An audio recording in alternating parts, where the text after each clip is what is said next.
दिल से बुलाए मानसू कुमार आया था। हम दोस्त एम्बिडेंट न्यूक्लियोफाइल के बारे में पढ़ेंगे। Ambient nucleophile.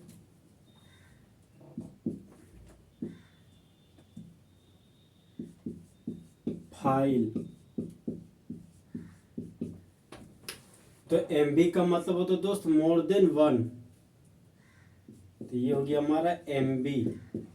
तो एमबी का मतलब होता है मोर देन वन। और डेंट का मतलब होता है डोनर एटम। तो डेंट का मतलब हो गया donor atom.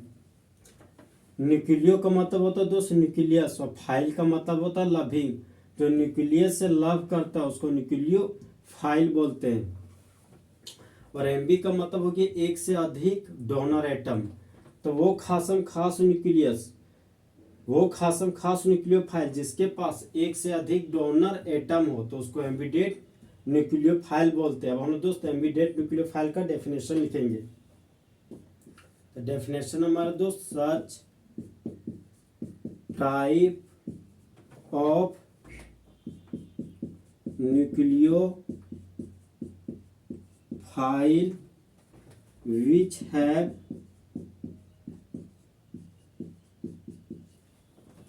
more than one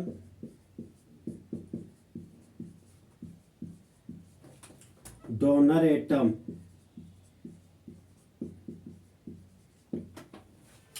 एक ऐसा न्यूक्लियोफाइल जिसके पास एक से अधिक डोनर एटम हो तो वो कहलाता है एम्बिडेंट न्यूक्लियोफाइल। जहां पर न्यूक्लियो का मतलब न्यूक्लियस हो गया, फाइल का मतलब लविंग। न्यूक्लियस से लव करने वाले को न्यूक्लियोफाइल बोला जाता है। हम लोग दोस्त एम्बिडेंट न्यूक्लियोफाइल का एग्जाम्पल पढ़ेंगे।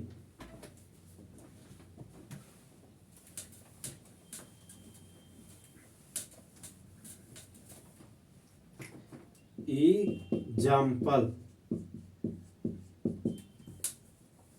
तो एम्बिडेंट न्यूक्लियोफाइल का पहला एग्जाम्पल है हमारा दोस्त CN-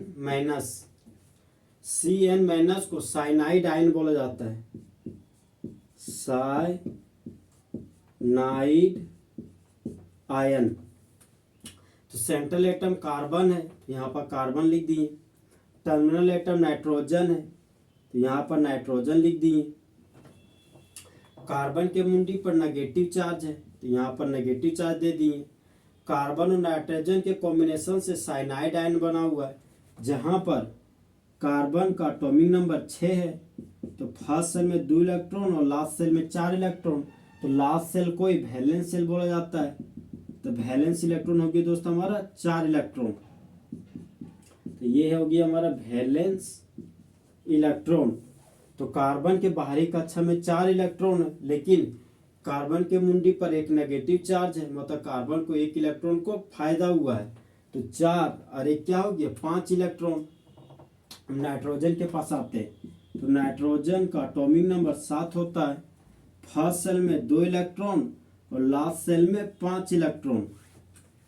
तो लास्ट सेल को वैलेंस सेल बोलते हैं और वैलेंस सेल में रहने वाले इलेक्ट्रॉन को वैलेंस इलेक्ट्रॉन बोला जाता है। तो नाइट्रोजन को ऑक्टेट कंप्लीट करने के लिए 3 इलेक्ट्रॉन को जरूरत है। तो नाइट्रोजन 3 इलेक्ट्रॉन शेयर करेगा। तो नाइट्रोजन 1 इलेक्ट्रॉन, 2 इलेक्ट्रॉन और 3 इलेक्ट्रॉन शेयर किया। और कार्बन के बाहरी कक्षा में 4 इलेक्ट्रॉन है और 1 इलेक्ट्रॉन को फायदा हुआ तो कार्बन के पास आ गया 5 इलेक्ट्रॉन। तो कार्बन बोलता है प्यार लो और प्यार दो। अगर नाइट्रोजन हमको 3 इलेक्ट्रॉन शेयर कर रहा था, हम भी कार्बन है, हम भी नाइट्रोजन को 3 ही इलेक्ट्रॉन शेयर करेंगे। तो कार्बन 3 इलेक्ट्रॉन शेयर कर चुका है, कार्बन के पास 5 इलेक्ट्रॉन है। तो 2 इलेक्ट्रॉन यहाँ पर दोस्तों लोन पेयर के रूप में पाया जाता है कार्बन के पास। दोनों इलेक्ट्रॉन आपस में जुड़कर बॉन्ड बना लिया, दोनों इलेक्ट्रॉन आपस में जुड़कर बॉन्ड बना लिया, दोनों इलेक्ट्रॉन आपस में जुड़कर बॉन्ड बना लिया। तो ये हमारा दोस्त साइनाइड आयन का लेविस स्ट्रक्चर हो गया।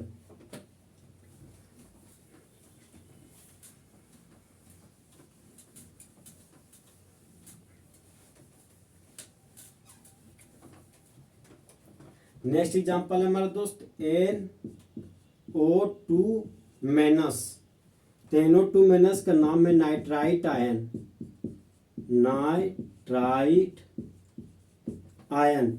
तो सेंट्रल एलिमेंट दोस्त हमारा नाइट्रोजन है, क्योंकि नाइट्रोजन के पास कम एटम है। तो जिसके पास कम एटम होता है वो हमारा सेंट्रल एलिमेंट है, और जिसके पास ज्यादा एटम होता है वो हमारा टर्मिनल एलिमेंट है। तो नाइट्रोजन हो गया सेंट्रल एलिमेंट। तो नाइट्रोजन को बीच में लिख दिए। दो ठो ऑक्सीजन है, तो एक ऑक्सीजन और एक ऑक्सीजन, दो ठो ऑक्सीजन लिख दिए। अब देखिए दोस्त, एक ठो नेगेटिव चार्ज है, तो जब कभी नेगेटिव चार्ज हो तो नेगेटिव चार्ज हमेशा टर्मिनल एलिमेंट के पास होता है। तो किसी भी ऑक्सीजन की मुंडी पर एक नेगेटिव चार्ज दिखा दिए। तो नाइट्रोजन और ऑक्सीजन के कॉम्बिनेशन से NO2 बना हुआ है। तो नाइट्रोजन का एटॉमिक नंबर 7 होता है। फर्स्ट सेल में 2 इलेक्ट्रॉन और लास्ट सेल में 5 इलेक्ट्रॉन है। तो लास्ट सेल को वैलेंस सेल बोलते हैं, और वैलेंस सेल में रहने वाले इलेक्ट्रॉन को वैलेंस इलेक्ट्रॉन बोला जाता है।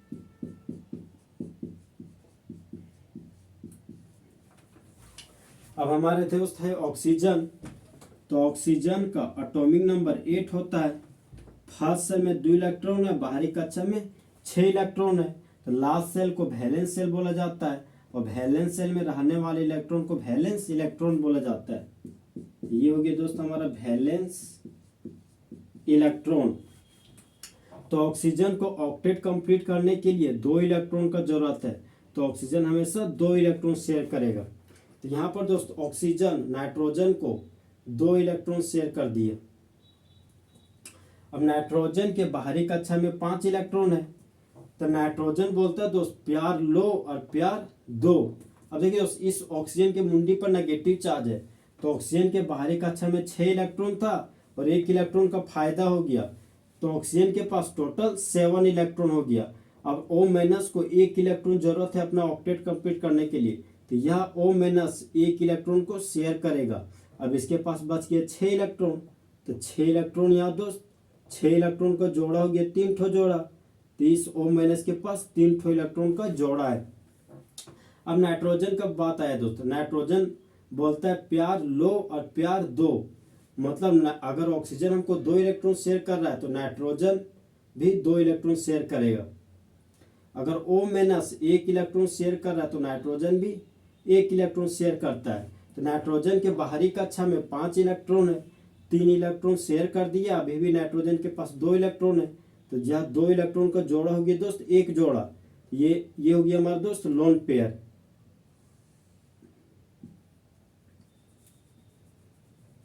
ये हो गया हमारा दोस्त लोन पेयर।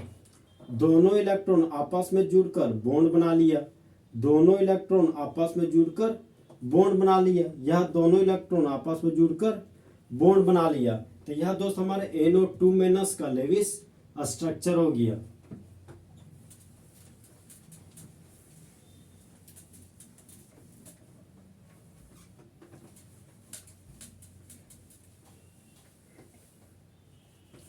नेक्स्ट कंपाउंड है हमारा दोस्त, तीसरा एग्जांपल है SCN माइनस। तो एस का मतलब होता है दोस्त थायो। तो यहाँ पर थायो लिख दिए।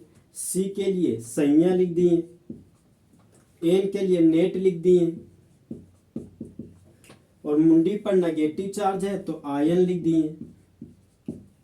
तो इस आयन का नाम हो गया दोस्त थायोसाइनेट आयन। सल्फर, कार्बन और नाइट्रोजन के मुंडी पर जब नेगेटिव चार्ज हो तो उसको थायोसाइनेट आयन बोला जाता है। तो सेंट्रल एलिमेंट कार्बन हो गया। तो यहाँ पर कार्बन लिख दिए। सब टर्मिनल एलिमेंट सल्फर है तो यहाँ पर सल्फर लिख दिए। टर्मिनल एलिमेंट यहाँ पर नाइट्रोजन है तो यहाँ पर नाइट्रोजन लिख दिए। और नाइट्रोजन के मुंडी पर नेगेटिव चार्ज है तो यहाँ पर दोस्त नेगेटिव चार्ज दे दिए। तो सल्फर का एटॉमिक नंबर 16 होता है। फर्स्ट सेल में 2 इलेक्ट्रॉन, सेकेंड सेल में 8 इलेक्ट्रॉन और थर्ड सेल में 6 इलेक्ट्रॉन। तो ये हो गया दोस्त हमारा लास्ट सेल। तो लास्ट सेल को वैलेंस सेल बोलते हैं और वैलेंस सेल में रहने वाले इलेक्ट्रॉन को वैलेंस इलेक्ट्रॉन बोला जाता है। तो ये हो गया दोस्त हमारा वैलेंस इलेक्ट्रॉन। तो बाहरी कक्षा में रहने वाले इलेक्ट्रॉन को वैलेंस इलेक्ट्रॉन बोला जाता है। अब हमारा दोस्त कार्बन आता है, तो कार्बन का एटॉमिक नंबर 6 हो गया। फर्स्ट सेल में 2 इलेक्ट्रॉन और लास्ट सेल में 4 इलेक्ट्रॉन, तो लास्ट सेल को वैलेंस सेल बोला जाता है और वैलेंस सेल में रहने वाले इलेक्ट्रॉन को वैलेंस इलेक्ट्रॉन बोला जाता था। कार्बन के पास वैलेंस इलेक्ट्रॉन 4 है। अब आता है हमारे दोस्त नाइट्रोजन, तो नाइट्रोजन का एटॉमिक नंबर 7 होता है। फर्स्ट सेल में 2 इलेक्ट्रॉन होता है और सेकंड सेल में 5 इलेक्ट्रॉन होता है, तो सेकंड सेल को यहाँ पर लास्ट सेल बोला गया है। और लास्ट सेल को क्या बोलते हैं, वैलेंस सेल, और वैलेंस सेल में रहने वाले इलेक्ट्रॉन को वैलेंस इलेक्ट्रॉन बोला जाता है। अब देखिए दोस्त, नाइट्रोजन के बाहरी कक्षा में 5 इलेक्ट्रॉन है, इसको ऑक्टेट कंप्लीट करने के लिए 3 इलेक्ट्रॉन का जरूरत है। लेकिन नाइट्रोजन के मुंडी पर एक नेगेटिव चार्ज भी है, तो 5 और 1 6 इलेक्ट्रॉन हो गया। अब नाइट्रोजन को ऑक्टेट कंप्लीट करने के लिए 3 इलेक्ट्रॉन का जरूरत है। 5 और 1 6 इलेक्ट्रॉन हो गया, तो नाइट्रोजन को ऑक्टेट कंप्लीट करने के लिए अब 2 इलेक्ट्रॉन का जरूरत है। तो नाइट्रोजन दोस्त यहाँ पर 2 इलेक्ट्रॉन शेयर करेगा। अब आता है सल्फर, तो सल्फर के बाहरी कक्षा में 6 इलेक्ट्रॉन है। सल्फर को ऑक्टेट कंप्लीट करने के लिए 2 इलेक्ट्रॉन का जरूरत है, तो सल्फर दोस्त 2 इलेक्ट्रॉन शेयर करेगा। सल्फर के बाहरी कक्षा में 6 इलेक्ट्रॉन है, तो 2 इलेक्ट्रॉन शेयर कर दिया। सल्फर के पास बच गए 4 इलेक्ट्रॉन, तो सल्फर के पास दोस्त इलेक्ट्रॉन का 2 ठो जोड़ा है, मतलब सल्फर के पास 2 ठो लोन पेयर है। अब कार्बन का बात आता है दोस्त, तो कार्बन बोलता है प्यार लो और प्यार दो। तो कार्बन के बाहरी कक्षा में 4 इलेक्ट्रॉन है। कार्बन देखा कि सल्फर 2 इलेक्ट्रॉन शेयर कर रहा है, तो कार्बन भी सल्फर को 2 इलेक्ट्रॉन शेयर करता है। कार्बन देखता है कि नाइट्रोजन 2 इलेक्ट्रॉन शेयर कर रहा है, तो कार्बन भी 2 इलेक्ट्रॉन शेयर कर दिया। दोनों इलेक्ट्रॉन आपस में जुड़कर बॉन्ड बना लिया। दोनों इलेक्ट्रॉन आपस में जुड़कर बॉन्ड बना लिया। दोनों इलेक्ट्रॉन आपस में जुड़कर बॉन्ड बना लिया। दोनों इलेक्ट्रॉन आपस में जुड़कर बॉन्ड बना लिया। तो ये होगी दोस्त हमारा थायोसाइनेट का लेविस स्ट्रक्चर। तो पहला प्यार मजबूत प्यार होता है, तो पहला बॉन्ड मजबूत बॉन्ड होता है, और दूसरा प्यार कमजोर प्यार होता है। तो दूसरा बॉन्ड हो गया कमजोर बॉन्ड, जिसको पाई बॉन्ड बोलते हैं। सिग्मा बॉन्ड को तोड़ने के लिए बहुत ही ज्यादा एनर्जी का जरूरत होता है, और पाई बॉन्ड कमजोर बॉन्ड है, तो कमजोर बॉन्ड को तोड़ने के लिए बहुत ही कम एनर्जी का जरूरत होता है। तो इस तरह दोस्त हमारा एम्बिडेंट न्यूक्लियोफाइल पूरी तरीके से खत्म हुआ।